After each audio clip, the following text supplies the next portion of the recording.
tomorrow night, I think, when Hillary Clinton wins, that Donald Trump will have lost this election from the very first day he announced and took off after Mexicans. Classic Trump. I think you have to view last night's debate as Donald Trump's concession speech. He realizes he can't win. He had no chance, in my view, and the numbers are going to bear that out tomorrow.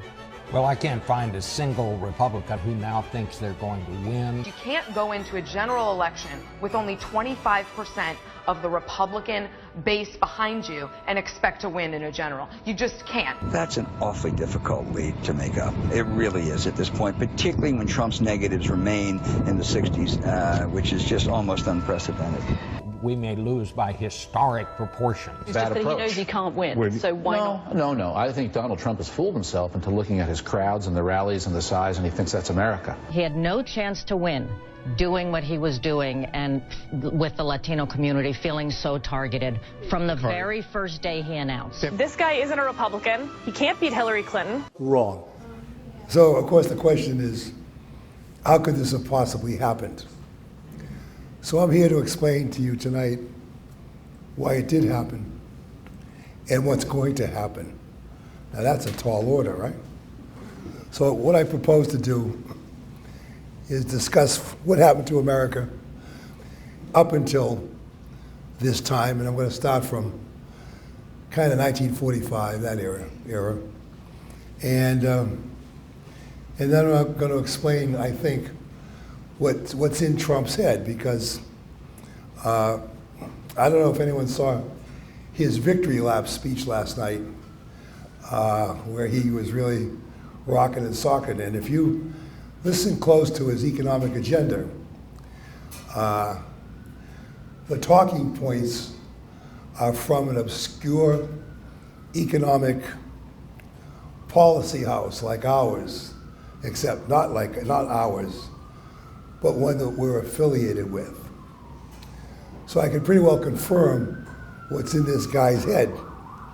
Now the problem is, Donald doesn't know he's not supposed to do what he says he's going to do. And I'm going to try to explain that. But I need to give you a little background as to what's going on here. I mean, Donald Trump is truly a big accident. Okay, now, and I don't mean this to put the guy down or anything like this. This is one of history's great accidents. Except he's got real power, and he's got half a brain, and he's got an objective that he'd like to carry out, but he's going to find out that he can't carry out totally. And what the result of this is going to be, we'll try to follow. But this is in a way of prelude here. So I'm going to carry this story back to 1942, actually. For those people who have seen the History Channel, the Military Channel, of those old newsreels, no doubt you've seen the Battle of Stalingrad, right? How many people have seen and know what the Battle of Stalingrad is or was? Okay, the Battle of Stalingrad took place in the Soviet Union in 1942. In 1942, the Germans were on the run and on the rise, and almost had Russia knocked out of the war. It was really a gloomy time for the Allies. England was still under siege. And the Russians made what could be termed a heroic stand at Stalingrad. And the fact that they were able to do this, they had the military presence and weight to hold the Germans off and crush them at Stalingrad, was the signal for the Allies, especially the United States and Britain, to decide what they would do in post-World War II. In other words, at that time, believe it or not, with the Battle of Stalingrad won, and with the Soviet army being built up, the Soviet army had lost 3 million men in the first 6 weeks of the war, but they had immense reserves, which the Germans didn't understand. And by the time of Stalingrad, they were starting to build back up, and the United States and Britain felt that with their material might, the United States' manufacturing might, and the Soviet manpower, that they would win the war ultimately. So this was a hell of a call in 1942, And of course, the war was won 3 years later, and there was a lot of hard slogging to occur between 1942 and 1945. The whole Pacific campaign had to be fought by the United States by itself against Japan, and the Soviet armies finally pushed the Germans out of Soviet Union, entered Poland in 1944, and at that time we landed with the British in France on D-Day and came from the West, and then effectively put the war over in 1945. But the lesson that was learned by the United States and England, primarily the United States, was that since we're going to be the new empire, us, because essentially, although Russian manpower was necessary to win the war, it was our industrial might that made that happen and enabled that. And that we were going to be the inheritor of the capitalist world as it was at that time. So the question is, how do you prevent World War III? And you have to keep in mind, if you didn't know, that the American policy, foreign policy, state policy, and treasury policy has been pretty well consistent from the 1890s to the present day. America is truly an empire. It's run by deep operatives, not in the secret sense, but civil servants, people who bought into the program.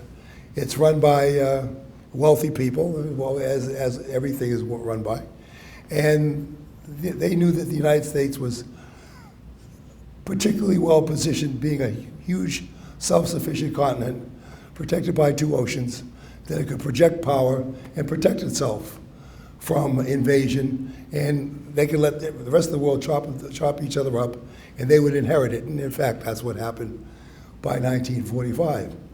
But they also learned the lesson and had to unlearn a lesson that made the United States what it was. The United States decided in 1945, actually in 1942, but they implemented it in 1945 by setting up world banks, making the United States, with Bretton Woods, making the United States the dominant currency, the convertible currency in the world for trading, fix it to a certain percentage of gold, and everybody else had to keep their currencies off U.S. currencies. And this was a major, powerful step. The only people not in that loop were the Soviets. The communists were out of that loop. But the United States said we cannot have one center of capitalism. We must have three. We have to have three to keep the other two from always going to war, Japan and Germany, who were late developers and wanted their place in the sun, and found that their place in the sun was really co-opted by England and the United States. And that World War I and World War II was simply Germany trying to push its way out of Europe, push east, and push around the world to have a similar kind of an empire. And the British and the United States blocked that effectively twice. But they didn't want to go through that a third time or a fourth time. So they made some pivotal decisions to rebuild Europe, making Germany, a defeated enemy, the lead ultimately. And in Asia, the intention was to make China the lead, but China went communist. And therefore they had to switch to Japan as the center of gravity in Asia. So having done that, and the reason why they wanted three, because it was broader, room for expansion, one could be up, one could be down, all of the natural enemies wouldn't be fighting each other. Because the United States did not develop as a free trading nation. The United States developed as a very closed-in, tariff-raising country and very protectionist. So you say, oh, you hear today, free trade, free trade, free trade. The United States was not built on free trade. The United States took up a policy of Alexander Hamilton, who's currently playing on Broadway, and he wrote a famous paper called The Report of Manufacturing to the U.S. Senate and Congress at the time. And it advocated that no great nation could ever be great without manufacturing, that simply to be a farming nation would not get it. Well, free trade theory, even today, says, look, whatever you do best, that's what you stay doing, and you trade with someone else to do what they do best, At the end of the day, everybody's more productive. In a simple sense, there's some truth to that. But Alexander Hamilton said, but that really negates the learning by doing and increasing technology portion of that equation, and that it's not true in the long run. It may be true in the short run. So the United States bought into that. It said we're a big country, we're an expanding country, we'll have big markets of our own, we're not forced to trade around the world. We can bring people in, put them to work, and we create our own colossus. And what we'll do is put up duties, 40%, and prevent the British, who were the leaders at the time, from selling their machinery cheaper in this country. And they said, we will learn how to make that machinery. And because that's the policy they had in the United States, they did build up their own machinery, they had their own big markets, but better than that, they had a market that expanded constantly to the West. Now, what was the advantage of that market? That market prevented wages from being pushed down. Because you try to push labor's wages down in the United States, they move west. Try to push their rents up, they'd move west. So Americans were always the highest paid workers in the world, almost from the day they entered the world arena. Simply because they had an open frontier and they had bargaining power. So the American ethos that you know, that you live and dream about and believe, is from that era, all the way through 1945. Because the frontier did close in 1900, but we had two synthetic frontiers open for our working people, World War I and World War II. We could put them to work selling guns and everything to everybody else. Okay, so the United States was a blessed and charmed nation, and by 1945, had control of the world. They're going to set up three capitalist systems, not one. We'd be the lead guy. We'd allow them to trade with us. We would rebuild them. We would send money to them, Marshall Plan, build up their factories. We would stay ahead of everybody because we had the lead in technology. We would stay ahead of them. They would come behind us, and everyone would find enough markets to relieve the essential problem of capitalism, which is not enough purchasing power at the end of the day. And I'll digress here, not enough purchasing power. The reason why capitalism doesn't have enough purchasing power is because of monopolies. Now, the Henry George School is an advocate of the philosophy of Henry George, not in its original sense, but in a broader sense. Henry George said that if you monopolized land or resources, and you claimed it first, and you were allowed to keep those claims, that eventually any system built around that would allow those claims to build up a tremendous monopoly position and ultimately put most of the money in the hands of few people. And if you follow the chain of capitalism, you'll find that's exactly true. It's not what Marx said, exploiting labor. You couldn't exploit labor unless you held the land and the resources first. So George said, simply tax that away, and that problem would disappear. That's true, but the smart people in the world know that also, and they know that's where their money is made, and therefore they don't want to give that up, but they have to, every period or so, every once in a while, every 50, 30 years, they have to overcome the fact that the monopoly's taking too much money from everybody. Now, that's kind of the case today, but we'll roll into that. We'll go back to the narrative. So the United States is selling to Europe, selling equipment to Japan, building them up. They've got new equipment. We're doing well. We're investing in these countries. We're hiring their people. We're allowing them to start to sell to us.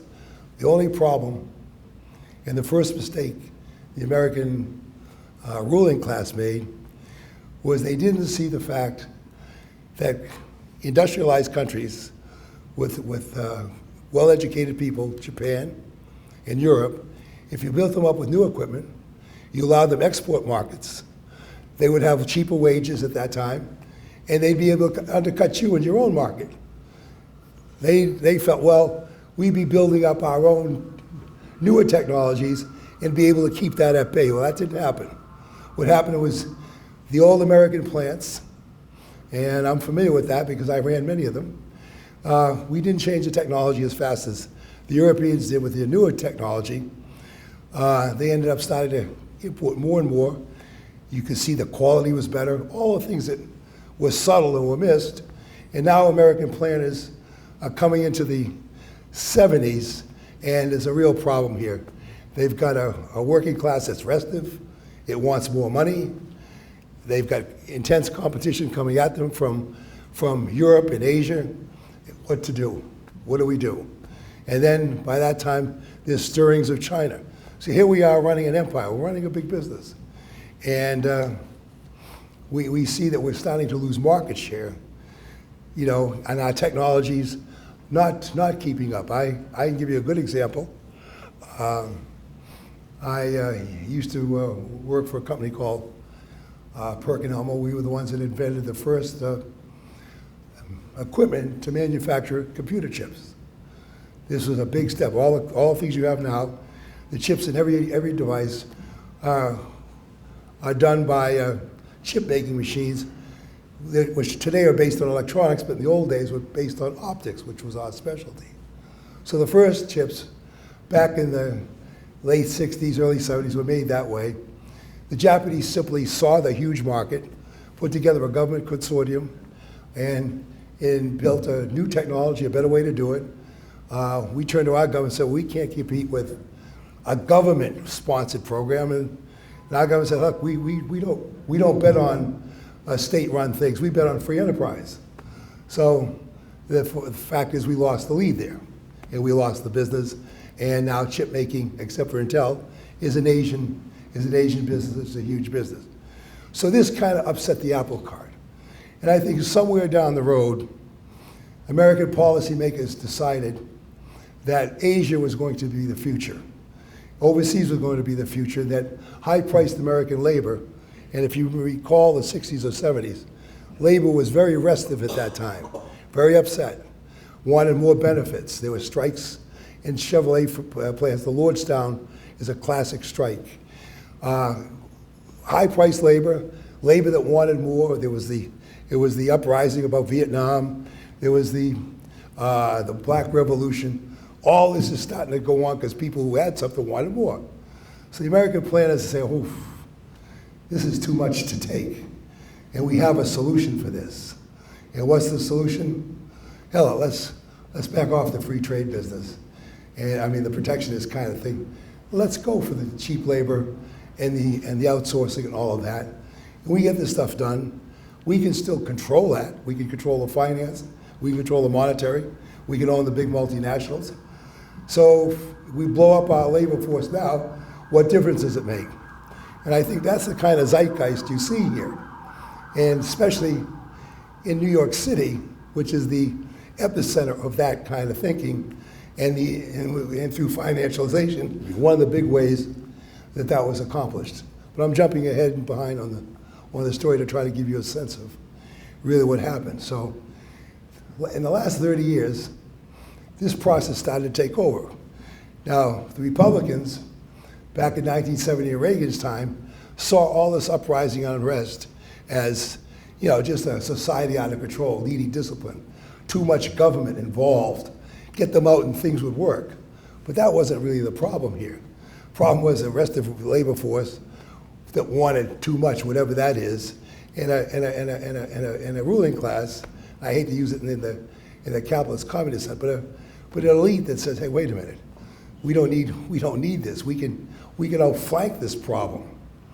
You know, we can get things made elsewhere, and we can still control it through finance.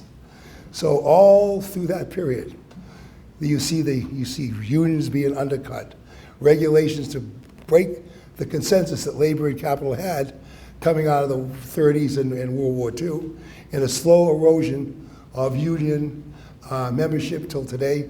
It's like 7%, it used to be 35%, and that undercuts bargaining all over. So the United States working class has got the hell hammered out of them without really understanding the systemic nature of this. And I doubt that many people, even the players in it, I myself was an executive in that era. We had no big concept of what was going on. All we knew was that it was cheaper to go overseas. No one discouraged us. We got hit by competition, and there was no geopolitical issues there. There were no commissars or state people came to us and told us what to do and what not to do. You know, the forces of capitalism were allowed to work, you know, almost indirectly on this problem. So now we're coming up through the 70s and 80s, and then we have the Bushes and the Clintons who weigh in. And of course, Bill Clinton, I consider, and I think Hillary got her comeuppance here. Unfortunately, I think she was a victim of Bill Clintonism. I mean, Bill became a Republican and an enabler of the financialization. And Bernie Sanders pointed that out. You know, that the Clintons went along with NAFTA, you know, the free trade agreements, deregulation, imprisoning the black population. These are all things that no Republican could have gotten done. But Bill Clinton did it. And to his credit, he was able to do it and not take the hit for it. Bernie Sanders called him to account here. And maybe Bernie was enough to weaken Hillary against Trump. You never know in that particular situation. And during this period also, when they decided that financialization and banking would be a good way to have indirect control of this process, finance went from a very small percentage of the GNP of this country, like 2%, to 8%. In other words, handling paper, turning things into claims on wealth everywhere in the world became a huge business. And the hugest business of all is right here in New York. And who are the people who benefit the most? New Yorkers. If you're not at the top level, your sons and daughters are lawyers, technicians, financial people, enablers, you know, all of that supports that edifice. So when New Yorkers saw Donald Trump, they, oh my God, you know, what's this idiot gonna do to a gravy train that's quite good, quite successful. The only problem is it ran afoul of a historical concept or theorem. I don't know what to really call it, but it goes something like this.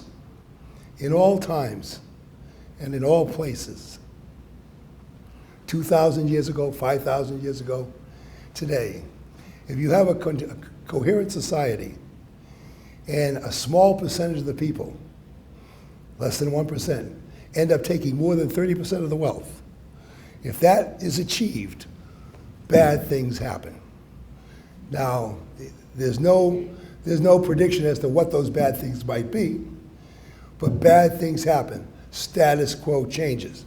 Now, I can only opine that people see on the ground that there's great wealth and great poverty, and it becomes intolerable in some way. Well, the United States hit that point a few years ago. You had a great income shift of something like $9 trillion, which is in an economy of 15 trillion. 9 trillion over the last 10 or 15 years went to the top 1% away from the middle and working class wages through monopolies, licensing, outsourcing, control of finance, disciplining labor. That was a wholesale shift that took place. And this has been noted for at least the last 10 or 15 years, but it became acute in 2008 when the financial world imploded. Now, why in 2008 did the financial world implode? Well, during the previous 30 years, as we were outsourcing to the rest of the world and going to manage capitalism from New York and Washington and LA, we forget Trump country. The Trump country delivered those factories overseas. New York's fine. New York's a separate world of its own. Has its own zeitgeist, its own culture. I'd rather hang around with New Yorkers than anybody, right? They have it big, except the middle part of this country's not happy. But we'll go back to 2008. They kept the purchasing power up by financializing the incomes that were left in mid-America and poor people. They financialized mortgages, or gave away mortgages, credit cards, everything to increase the purchasing power, which was being lost by outsourcing and jobs. Now, that's okay. The money just goes right to the top people here. They're running an empire, and in effect, they're saying, we don't need American workers. And think about it. It's a world of 7 or 8 billion people. The United States is 300 million of that. Its working population is 100 million, 120 million. And a small percentage makes all the money. The rest of it, 100 million out of 7 billion people, it's a drop in the bucket if you're running a worldwide empire. And you've got means of control and repression and so forth. So this is kind of the setup. But the mortgages that they wrote, and like capitalism does, everything gets overdone, things exploded, no credit available, all of a sudden people took their money and hid it, stopped spending, thing crashes, and the United States government has to come in and in effect print money, which I'll discuss, print money to save the day and save the whole system. And the system goes into a kind of a contained depression. And all of this, because of policies which were well-intended, they didn't see it coming. They thought we could stay ahead with technology. But nobody can ever see the big picture. You can see a big picture, you can act on it, but you can't see the big picture, unfortunately. So now, what do we have? We have an election all of a sudden, out of a clear blue sky. We have 2 radical candidates. We have Bernie Sanders and Donald Trump. If you could have taken those voters and made them a block, they would have won everything. But fortunately for the establishment, the Trump people don't talk to the Bernie people. Even though the issues are the same, the Bernie people are the sons and daughters of the educated people in America who see that they're not going to get their shot at what their parents had. So they say, oh, wait a minute, we don't like this, but we're still better than the Trumpers, who are basically white guys who lost their factory jobs. So you got a little snobbery going on in there. But Trump was able to appeal to that group, and it came out monolithically and gave him enough votes to actually win an election, even though he didn't win the popular vote. So now we have American policy. We have the big guys scratching their heads because Hillary and Obama, and for all the people who love Hillary and who love Obama, I always pick on Obama because I say when things fell apart in 2008, he was the perfect candidate to calm people down. He's probably the smartest president of the last 50 years. Personally, he's likable and he's classy. No hint of scandal to this guy. He's a good guy, but he was an establishment guy. You notice nobody went to jail on Obama's watch in finance. And there was lots of financial shenanigans. But Obama knew how to play the game, and he kept the lid going, and they printed enough money to keep the system going. Smart guy. Hillary was going to continue that. Hillary would have continued that. The problem is they wouldn't have satisfied the working classes, the middle class of America. Those people were going to be sacrificed. And those people were smart enough to know that, or they caught on finally, or else you wouldn't have had Trump. Now the question is, you could say, well, wait a minute. Who are we Americans to criticize sending work to the poor Chinese peasants? You read in the newspapers that the Chinese peasants, a couple 100 million of them are out of poverty now. They're making $3 a day instead of $1 a day. And it's because they've been able to do the work for us. And who are we Americans to shut that down? And who are we to do that? Well, the people saying that are the Goldman Sachs people. As I told you before, their incomes went up astronomically. They didn't pay the price for this outsourcing. They benefited. But they're telling the working class people, hey, what's the matter with you? You got to be selfish and not let the Chinese have a Christmas in their country? So, this is the kind of talk you hear, and it finally blew up. And you got a renegade guy who's not a serious politician. He's obviously a charismatic guy. He's obviously a tough guy because he's bullied every candidate. He's a tough guy. He doesn't have any real policy, except if you listen to what he actually says, he does have a policy. The problem is the policy he has is the policy that the ruling class or the big guys threw out the window in the 1970s and 1980s. And they constructed a world that looks something like this. In all the great industrial centers of the world, the United States is still the leading, but in China and in Europe, this same process of outsourcing and moving to Asia, the periphery, culminated in wealth going to a small class of people all around the world. And this class is relatively numerous in terms of its. New York is a good example. New York is a perfect example, as London is, Paris is, Shanghai is, of people who are living off this process, can trade amongst themselves, make a good living. They're smart people, white-collar people, always educated, as you see.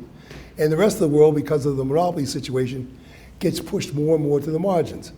I'm sure if I took you to the trading floor of Goldman Sachs, now you can imagine we use Goldman Sachs as kind of the poster child of, and the symbol of this, although I'm sure the individual Goldman Sachs people are quite enjoyable, nice, smart, and clever, and great to hang out with. Except, according to Elizabeth Warren, Trump picked the Goldman Sachs guy who was the Forrest Gump of Goldman Sachs. So Donald Trump, he's getting the blame for getting a Goldman Sachs guy, but he got apparently a second tier guy there, so he can't blame poor Donald. With that, Donald's taking his friends. It's like a pirate that landed in New York City, and he's robbed the place, and he's having fun. All his friends are getting in. This is so much fun for a guy like Donald, right? The problem is that Donald actually does have an agenda. I would have had in 1970. Okay, I mean, Donald and I are in agreement, but we're off by 40 years. You know, what Donald wants to do is bring back America to the way it was in 1970, saying, you can't do this to the working class. In other words, he's like, I don't know if any of you have ever seen the movie The Leopard. It's an obscure Italian movie with Burt Lancaster. Burt Lancaster played the lead. And he's an old Sicilian nobleman.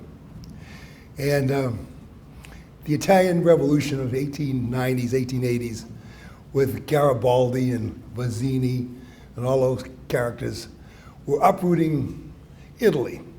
So they come to the Leopard.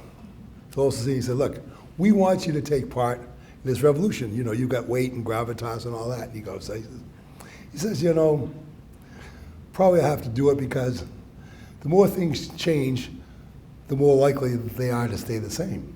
So with that caveat, you know, Donald Trump, I think, unwittingly is going to play right into that.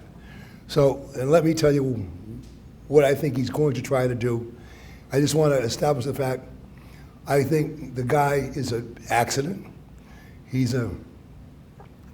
But he comes from a very powerful felt need of the population of being abused and pushed around. No question about it. You don't see that in New York. All my New York friends are happy. They don't see working class issues. I mean, they're all happy as far as I can see. None of my friends are crying. Right? But they don't understand. New York, Washington, not even America. It's its own deal here. Made all the money, they got all the monopolies, they own all the property. We Georgians want to change that, but we're not going to proselytize here. So Trump is now apparently got his hands on what I will call the Duncan plan. Now I'm going to explain what the Duncan plan is. Richard Duncan is a very talented economist. He lives in Asia. He has a think tank. A lot of his work appears on our website, by the way. So we're fans of Richard Duncan, and up to a point. So we're closely attuned to his economic policies. And as I'm watching Donald and hearing his talk, I'm saying, my God, he's reading Richard Duncan stuff. Okay, so if you want to look it up, Richard Duncan, you can Google him. He's a very famous economist who explained the money situation and the printing of fiat money, okay? So I said, we have to talk about this because Donald Trump has a liking for the American working class. He's a guy who takes care of himself if you're his boy. You know what I'm saying? If you're a Donald Trump boy, he's going to take care of you. Well, what has he got? He's got a lifelong set of buddies in the Midwest of America who he's found who are looking for an advocate, and he said, I'm your advocate. That's what he did. And you see his rallies. You listen to the adoration they have for this man. And why? Because he listened to them. Now, and he has a sense of noblesse oblige to the working folk as long as they know their place. He's going to take care of his people as long as they know their place. Okay, but at least he's listened. New York has missed that. And now you got Donald Trump. And now he's going to act out the policies he thinks that'll allow him to continue to make money and his family make money and all his buddies to make money, and he's going to be able to take care of the working class too. That's really not going to happen. But this is my prediction as to what he'll do. First of all, as part of the outsourcing and the getting rid of our businesses, and Donald said it the other night. He was amazed to find out that in the last 15 to 20 years that 70,000 American factories have gone overseas. So obviously, who's taking care of these workers? It's a big number, right? Well, of course, the Clintons and the Reiches and all these people say, oh, don't worry about that. Free trade fixes that. New and better industries will arise from all you displaced workers. You know, of course, again, the New York gang didn't lose any money. They made money on this process. So they're good with free trade. But free trade in this classic sense is a failed and a fraudulent concept. Because the free trade in the textbooks is, I grow bananas, you grow lamb, and we can trade, and so many labor hours go back and forth, and capital stays in the same place, labor stays in the same place. All of these things aren't true. Today, as multinational corporations go to get cheap labor, they get the gains and they put them where they want. It doesn't necessarily come back to the home country. So that was just a fig leaf cover story to be able to do what they've done. Now they've sown the whirlwind here. Now Trump steps into the breach. And you can see why everybody in New York was livid about this guy, because New York is part of that big process of financialization, making big money. Can't go any further, really, without really brutalizing people. It's kind of a status quo.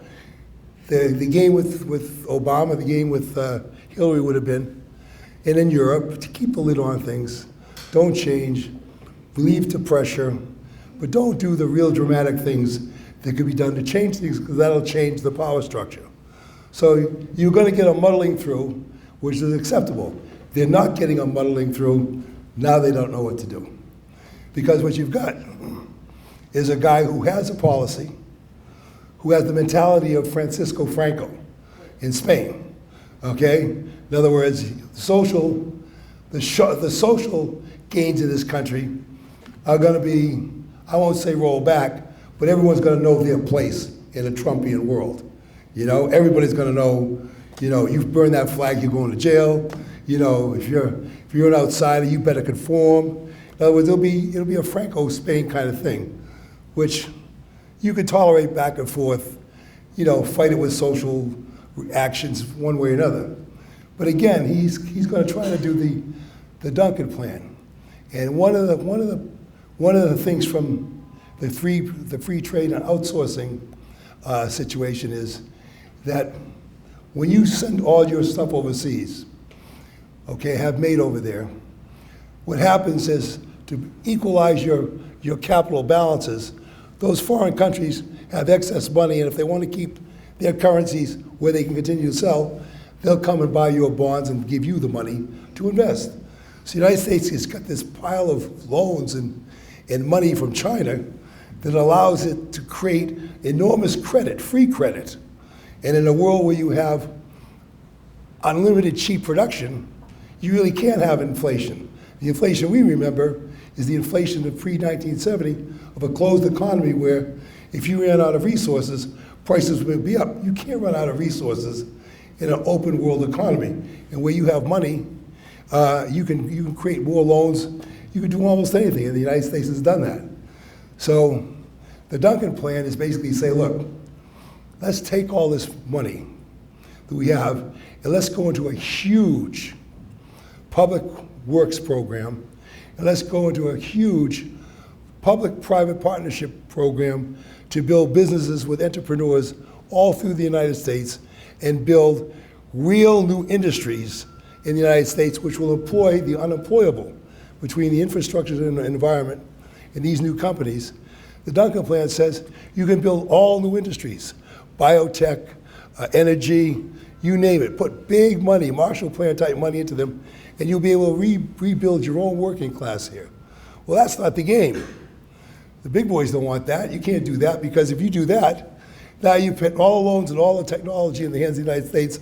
All your partners around the world say, wait a minute, we signed up to get a piece of this action. You know, we're not going to have this. But Trump's going, he thinks that what happened on the outsourcing and all of that was a mistake on our planner's part. Donald didn't get the memo why this happened. He's coming in as he made his money in New York real estate, essentially. It was a boom, part of that financial windfall that we received. So he doesn't understand, other than that, he made good money. Why can't everyone make good money? So now we have a situation where we can create money. We've done it already, what they call a quantitative easing. We've already created $4 trillion of credit since 2008. That money wasn't invested in the United States because all the big companies have money. They have cash. They go overseas with it. They're not going to put it here.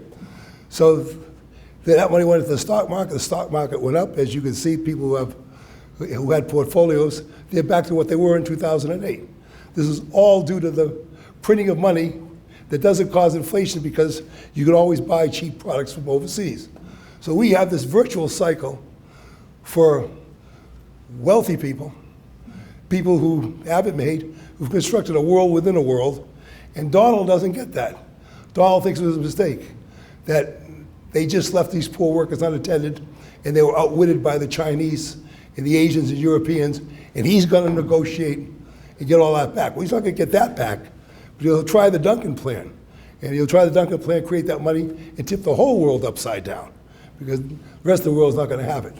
So this is a guy who actually believes what he says. This is a guy and he's a tough guy. And this is a guy who's gonna bully people to get what he wants. And he's gonna find that when he does this, he's gonna come up against great forces, great reactions back against him, and he's gonna try to react against that. He's gonna try to feather his own family's nest because he doesn't wanna lose that. He thinks he can do it all. And he's now got us, everybody, in a place that nobody knows what move will trigger what downfall. And if he introduces his tax cuts, he starts taking tax cuts and making the budget deficit bigger, and he starts putting infrastructure and all of those things heavy duty quick, he's going to cause interest rates to rise. If he causes interest rates to rise quickly, there's a huge debt overhang in the world will come tumbling down, and he can push the place into a total depression. So he's got a very fine line to go. And he doesn't, I don't think, really understand that. He understands that he does the Duncan plan, he can make America great, but he doesn't understand America's implicit promise to the rest of the world was they'd share everything alike to the elites to elites, and they're not going to let one working class group be upended again or pushed up against at the expense of everybody else. So I don't know how this will play out, but it will play out pretty quickly. Now, the business with Romney is an interesting signal. because Romney is a member of the financial class and a real outlier for the Trump people. And by reaching out to him, maybe he gets it, maybe he doesn't, that this guy is a bridge to the real establishment. And that by doing that, he signals them, look, I'm not as radical and I'm not as dumb as you think I am. I mean, not that he's dumb, but I think he's made one fundamental mistake, and I'll repeat that again. He believes that America ended up in this position because of a mistake. It did not end up, it ended up in this position not as a mistake, but let's say as a misjudgment by the people who run it, that we could stay ahead of everybody else by sharing, by simply increasing our technology. That proved not to be the case, and therefore I think the establishment made a turn and created the world we now see. Trump thinks he can remake this world. You know, just spend the money, and he has a chance to do it because the way it is, as long as we have the imports, we can borrow money and we can create all new industries. But if we do that, we cannot put our current workers back into the old factories that he wants to do. It's simply not going to happen. He can only have one or the other. And if he does one, he blows everything up. If he brings the factories back, that blows quickly. If he does the other, creates the money and builds new industries, that breaks faith with everybody else saying, wait a minute, you're putting your working class back to work at high wages, and what are you doing with us? What are we going to do? We're going to keep doing all the low work for you? Maybe they'll accept that. Maybe he could pull that off. It'll be such a difficult task to do it. Now, if he could pull this off, he's a much smarter guy than I think he is. You can't underestimate him. You saw what he did in the election. I mean, as close as it was, the fact that he stood in there, he took the beating he took. I couldn't believe he won. So that's kind of how we see the situation. Now, there's a lot of detail I could go over with you and bore you to death, chapter and verse, what happened to unions and all that, but I wanted to kind of give you a sense of where this thing went and how it has landed and what Trump's going to do. Trump is in the hot seat. He's probably got the most decisive job probably in the history of, since Napoleon Bonaparte, perhaps. I mean, this guy can remake the world in one sense, blow it up in another sense, and do it all very quickly. You know? So his first moves will be interesting. If he starts to cut taxes, we're going to be in trouble, because the people he cuts taxes for are not going to spend the money here on anything. So all it makes is the deficit's bigger. And if he has his public relations, public works projects and his new technology projects going, it'll boost the interest rates up. The interest rates go up, there's such a huge debt overhang, be a massive depression worldwide. We'll never come out of it.